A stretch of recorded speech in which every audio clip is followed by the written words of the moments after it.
Hello and welcome to Ravi Mantra. आज के इस वीडियो में मैं आप लोगों को एक बहुत ही इंपॉर्टेंट टॉपिक बताने जा रहा हूं और इस टॉपिक का नाम है PM Modi speech at United national general assembly. तो ये आने वाले एग्ज़ाम पॉइंट ऑफ व्यू के माध्यम से भी बहुत इंपॉर्टेंट है और आपको आपके नॉलेज को एनहेंस करने के लिए भी बहुत इंपॉर्टेंट है and from the view point of foreign policies and diplomacy के भी माध्यम से बहुत इंपॉर्टेंट है।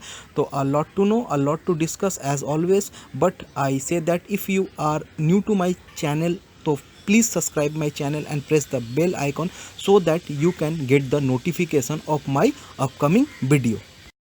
अच्छा, तो सबसे पहले हम फोकस करते हैं यूनाइटेड नेशन के हेडक्वार्टर पे। ये देखिए, ये वर्ल्ड ग्लोब है और यहाँ पे देखिए आप एशिया को देख पा सकते हैं और नीचे है हमारा प्यारा भारत। जब हम इस ग्लोब को जो है राइट साइड में टर्न करेंगे तो हमें देखने को मिलेगा यूनाइटेड स्टेट। यूनाइटेड स्टेट में क्या है कि यूनाइटेड स्टेट में जो है हमारा यूएन का जो हेडक्वार्टर है। यूनाइटेड स्टेट में आता है न्यूयॉर्क और न्यूयॉर्क में देखिए जो है एक बिल्डिंग है। ये बिल्डिंग जो है बहुत इंपॉर्टेंट है क्योंकि इसी बिल्डिंग में जो है यूनाइटेड नेशन जनरल असेंबली का के है और इसी बिल्डिंग में जो है यूनाइटेड नेशन सिक्योरिटी काउंसिल भी है। मैं आप लोगों को बता देता हूँ दोनों में मेजर डिफरेंसेस क्या है। दोनों में मेजर डिफरेंसेस पावर और डिसीजन मेकिंग है।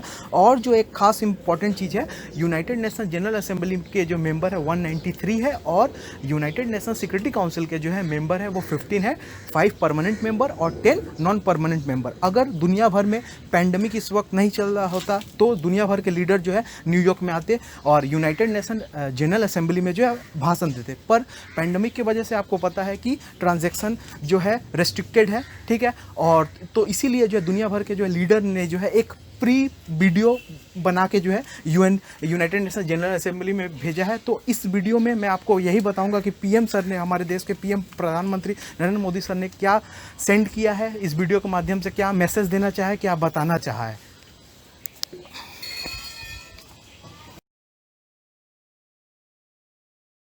अच्छा, इस स्पीच का जो सबसे सेंट्रल पार्ट है मैं आपको बताता हूँ। इंडिया ने पहली बार जो है यूएन में खड़े होकर यूएन के रिफॉर्म के बारे में जो है आलोचना की है ओपनली और मेरे हिसाब से ऐसा पहली बार हुआ है। इंडिया ने जो है यूएन सिक्योरिटी काउंसिल के जो है रिफॉर्म के बारे में जो है डिमांड की है और मैं यहाँ पे आपको जो है एस जयशंकर जी का जो है ट्वीट भी पढ़ के सुनाता हूँ। How long would a country have to wait particularly when the transformational changes happening in that country affect a long part of the world.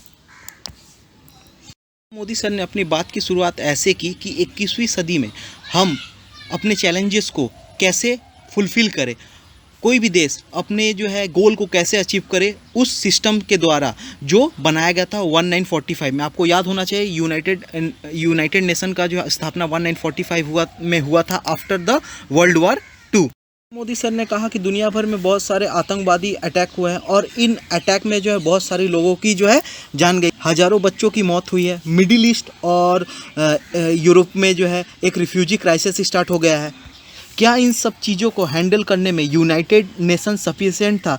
Where the effort of the United Nation sufficient during those time और this effort adequate even today? क्या उस समय United Nation sufficient का effort जो है sufficient था या अभी सफिशिएंट है? आगे ये कहते हैं कि आज के समय पूरी दुनिया कोविड-19 से लड़ रही है। पिछले 8 से लेकर 9 महीने से कोविड-19 से बड़े बड़े देश रसिया, यूएस और इंडिया स्ट्रगल कर रहे हैं। क्या इस सब में यूएन का एफर्ट जो है सफिशिएंट रहा है? ये इनका मेन बहुत ही बड़ा क्वेश्चन है।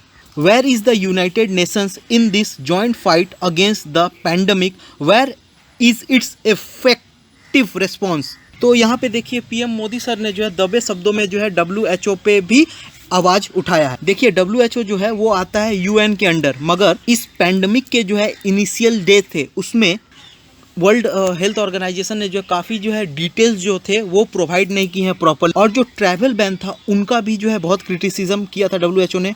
और काफ़ी जगह हम लोगों को ये भी देखने को मिला है कि चाइना के बचाव में जो है WHO आया regarding the origin of the virus. यहाँ पे इंडिया ने जो है बहुत ही एग्रेसिवली डिमांड किया कि फाइनली टाइम आ चुका है कि हम लोग अब यूएन सिक्योरिटी काउंसिल का विस्तार करें, कुछ चेंजेस करें, क्योंकि आज के समय जो मैकेनिज़्म है ये काफ़ी नहीं है to deal with the today challenges. और दूसरी खास बात यह है कि यूएन सिक्योरिटी काउंसिल, और दूसरी बात यह भी है कि यूएन सिक्योरिटी काउंसिल में जो यूरोप की रिप्रेजेंटेटिव जो है बहुत ज़्यादा है एज़ कम्पेयर टू एशिया। आप देख सकते हैं as per the population Europe जो है एशिया से बहुत कम है, पर तब भी 3 ऐसे जो है यूरोपियन है कंट्री है that are the part of United Nation Security Council. पहला है रसिया, दूसरा है यूके और तीसरा है फ्रांस। और एशिया की तरफ से सिर्फ एक ही रिप्रेजेंटेटिव है, वो है China, and it is not even a democracy. ये जो चाइना वाला पॉइंट है पीएम मोदी जी ने बोला नहीं है। उन्होंने जो है किसी भी कंट्री का नाम नहीं लिया, फॉर एग्जांपल चाइना, पाकिस्तान, उन्होंने किसी भी कंट्री का नाम नहीं लिया है। ये मैं ओपनली ये मैं आपको जो है एक्सप्लेन करके बता रहा हूँ।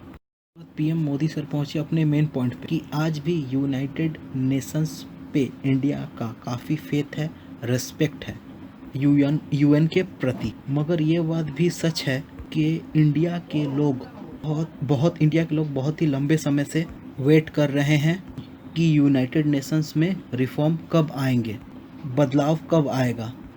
ये जो सेंटेंस है ये बहुत ही इम्पोर्टेंट है। Today people of India are concerned whether the reform process will ever reach its logical conclusion. जो यूनाइटेड नेशन सिक्योरिटी काउंसिल का जो विस्तार होना है, या ये कभी हो पाएगा या नहीं। कब तक आप इंडिया जैसे बड़े देशों को बाहर रखोगे decision making structure of the United nation से। पीएम मोदी ये कहते हैं, पीएम मोदी ने यह कहा है कि जिन आइडिया पर यूएन बना था सिमिलर आइडिया इंडिया के भी है।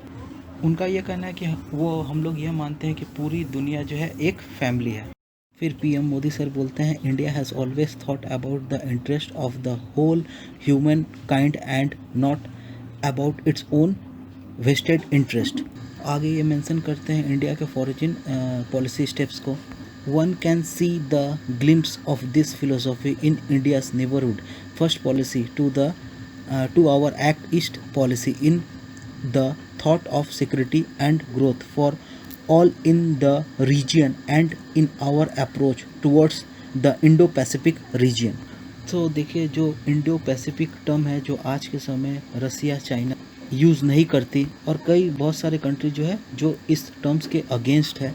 तो यहाँ पे पीएम मोदी सर ने जो है ओपनली इसको सपोर्ट किया है। और साथ ही बहुत ही एक इम्पॉर्टेंट पॉइंट ये ऐड किया है, any gesture of friendship by India towards one country is not against any other country.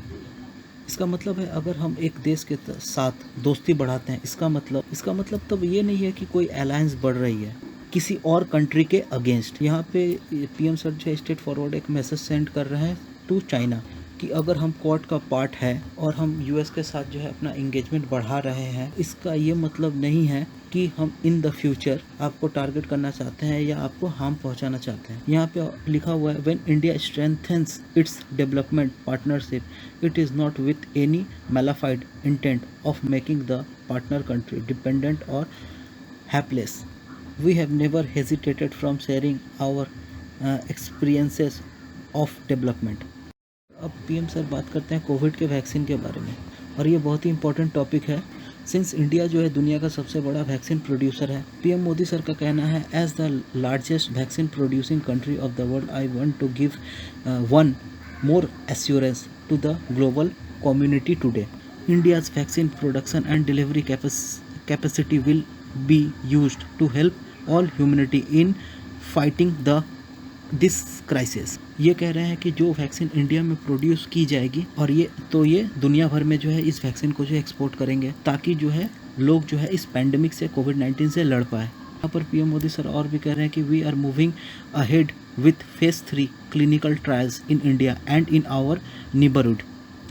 India will also help all the countries in enhancing their cold chain and storage capacities for the delivery of vaccine. ये बहुत बड़ी बात है और बहुत important बात भी है। यहाँ पर पीएम सर कह रहे हैं कि किसी भी कंट्री को अगर हेल्प चाहिए, जो अगर उन्होंने वैक्सीन खरीदी है उनको कोल्ड स्टोरेज करने के लिए, तो वो कोल्ड स्टोरेज भी बनाएंगे और एक्सपोर्ट करेंगे। डेवलपमेंट के बाद एक लार्ज क्वेश्चन जो है उभर के इंडिया के सामने आया है कि क्या इंडिया के पास एट द प्रेजेंट मोमेंट इतना फंड है कि इंडिया इमिडिएटली अपनी सारी पॉपुलेशन के लिए ये वैक्सीन परचेस कर ले।